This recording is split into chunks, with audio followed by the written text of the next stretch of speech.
Use to. Used to শব্দটা আমরা অনেক ব্যবহার করে থাকি। তো আজ আমরা ইউজ টু সম্পর্কে জানব। হ্যালো ফ্রেন্ডস, আজকে আমরা শিখব ইউজ টু এর সহজ ব্যবহার। ইউজ টু মানে কি হলো? ইউজ টু এর মানে হচ্ছে আমরা আগে কোনো কাজ করতাম কিন্তু এখন আর করি না, অর্থাৎ আমরা আগে খেলতাম এখন আর খেলি না, আমরা আগে পড়তাম আমরা এখন পড়ি না, এরকম আর কি। তো দেখেন বাক্যটার স্ট্রাকচার যদি আমরা তাকাই, আমরা দেখতে পাবো subject plus use to plus verb, অর্থাৎ I use to play football.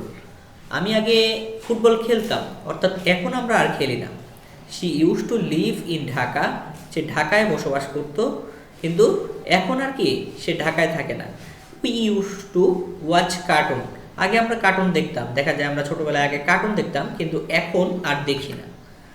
তো নেগেটিভ ফর্ম দেখেন, ওটা তো ছিল আগেরটা ছিল পজিটিভ ফর্ম, তো এখন আমরা যদি নেগেটিভ ফর্মে দেখি subject plus did not plus use to plus verb, অর্থাৎ হচ্ছে আমরা যদি এক্সাম্পলে তাকাই, I did not use two it vegetables, আমি আগে সবজি খেতাম না, মানে সে আগে সবজি খেত না কিন্তু এখন খেত।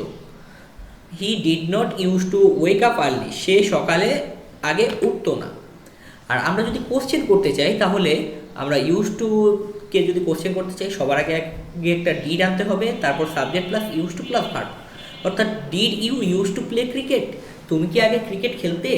Did they use to travel a lot, তারা কি আগে ভ্রমণ করতো? তারপর কুইকলি ডেইলি এক্সাম্পল, আমরা দৈনন্দিন জীবনে যেই এক্সাম্পলগুলো ব্যবহার করি দেখেন, I use to drink tea every day, আমি আগে প্রতিদিন চা খেতাম। I use to listen song, আমি আগে গান শুনতাম। I use to go to by school by bus, আমি আগে বাসে করে স্কুলে যেতাম। তো দ্য ইন্ডিংয়ে আমরা দেখি ইউজ টু এর ব্যবহার হচ্ছে আমরা পূর্বের অভ্যাস বোঝাতে আমরা এটা মূলত ব্যবহার করি, আমরা পূর্বের অভ্যাস বোঝাতে ব্যবহার করি যা এখন আর হয় না। তো চ্যানেলটিকে লাইক আর সাবস্ক্রাইব করতে ভুলবেন না, আমাদের পাশেই থাকবেন। ধন্যবাদ।